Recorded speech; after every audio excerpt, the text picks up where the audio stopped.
السلام عليكم ورحمة الله. فتاة إندونيسية تشارك في مسابقة للقرآن الكريم، فتفاجأ أن لجنة المسابقة تطلب منها رفع نقابها وكشف وجهها قبل البدء بتلاوة القرآن الكريم. فتستغرب المتسابقة وتحاول أن تعرف ما هو سبب هذا الطلب، فتسألهم هل تستطيع أن تدخل الميكروفون من تحت النقاب، فيرفضوا إلا برفع النقاب. فتعتذر المتسابقة وتنسحب بكل هدوء: آسفة يا أستاذ، لا أستطيع. عفوا يا Ustaz, Tolong dibuka cadarnya karena supaya tahu kita bacaannya. Sudah dibuat aturan? tidak ada bila benar. Enggak lah. Nizam, ada nizam. Asifah ya Ustaz.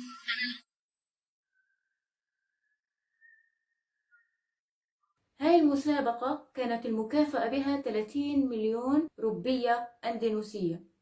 وبعد انتشار هذا المقطع للفتاة تستضيفها قناة وصال الأندونيسية وتكرمها ب100 مليون روبية أندونيسية، يعني 3 أضعاف هذا المبلغ.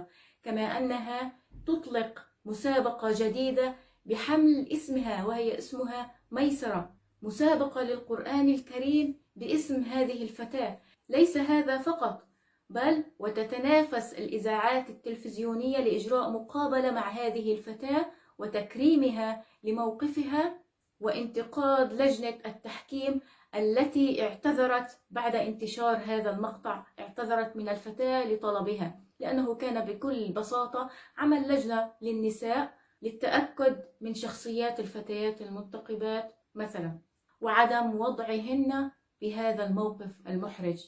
فرق كبير بين من تمسكت بحجابها لرضا رب العالمين وبين من نزعت حجابها لإرضاء الناس ونيل الشهرة. صدق عمر بن الخطاب عندما قال: نحن قوم أعزنا الله بالإسلام، فمن ابتغى العزة بغير الإسلام أذله الله. هذه الفتاة بتصرفها البسيط أعزها الله، بل وكافأها عوضا عن المسابقة.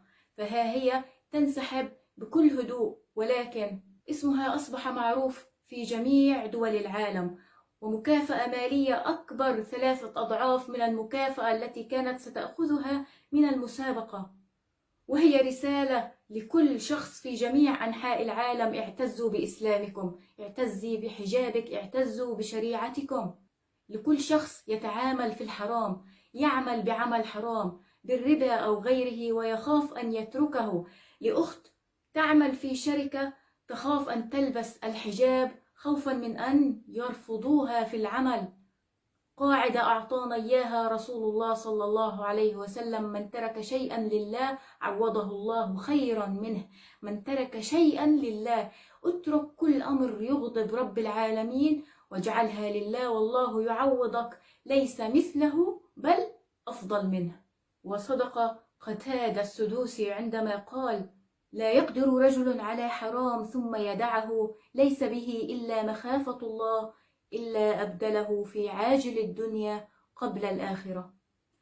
أتمنى أن يكون موقف هذه الفتاة رسالة لنا ولكل مسلم على وجه الأرض: اترك كل عمل يغضب رب العالمين وانتظر العوض ليس مثله بل أعظم منه وخير منه. دمتم في أمان الله، والسلام عليكم ورحمة الله وبركاته.